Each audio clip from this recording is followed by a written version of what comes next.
Hello everyone, আসসালামু আলাইকুম। আমার আজকের রেসিপি চিংড়ি ভুনা। চিংড়ি ভুনাটা এক একজন এক একভাবে করে থাকে। আমি আজকে সামান্য কিছু উপকরণেই চিংড়ি ভুনাটা করব। তো চলুন চিংড়ি ভুনা করার জন্য আমার কী কী উপকরণ লাগছে দেখে নেওয়া যাক। আমি প্রথমে চিংড়িটাকে হালকা ভেজে নিয়েছি। অনেক বেশি ভাজতে হবে না, বেশি ভাজলে আসলে চিংড়িটা খেতে ভালো লাগে না। তো ভেজে আমি একটা কড়াইতে তেল নিয়ে তেলটাকে পর্যাপ্ত পরিমাণ গরম হয়ে আসার পর আমি 1 কাপ পেঁয়াজ কুচি দিয়ে পেঁয়াজটাকে একটু ভেজে নিচ্ছি। এবার আমি দিয়ে দিচ্ছি কাঁচামরিচ ফালি করা। আমি বেশ কিছুটা কাঁচামরিচ ব্যবহার করছি।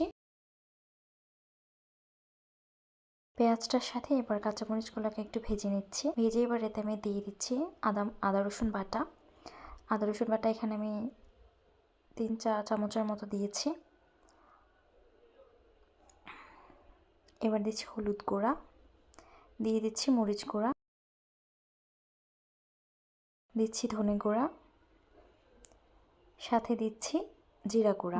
এবার আমি সবগুলা মশলাকে একটু কষে নিচ্ছি।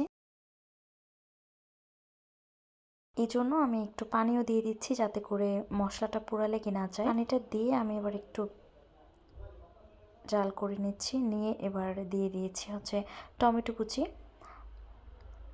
টমেটো কুচিটা দিলে কিন্তু তরকারির স্বাদটা অনেক বেড়ে যায়। সাথে দিয়েছি লবণ, স্বাদ মতো লবণ। লবণটা চেক করে নেবেন, যতটুকু দরকার অতটুকু দেওয়া উচিত।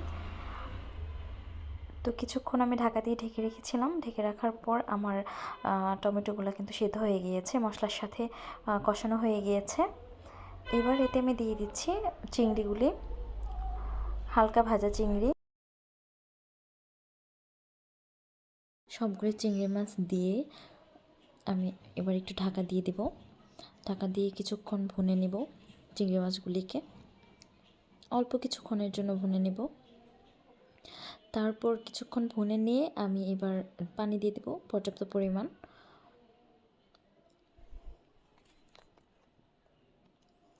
পর্যাপ্ত পরিমাণ পানি দিয়ে দিয়েছি। পানিটা দিয়ে আমি কিছুক্ষণ জাল করে নেব। পানিটা শুকাতে যতটা সময় লাগে আমি অতটা সময়ই জাল করে নেব।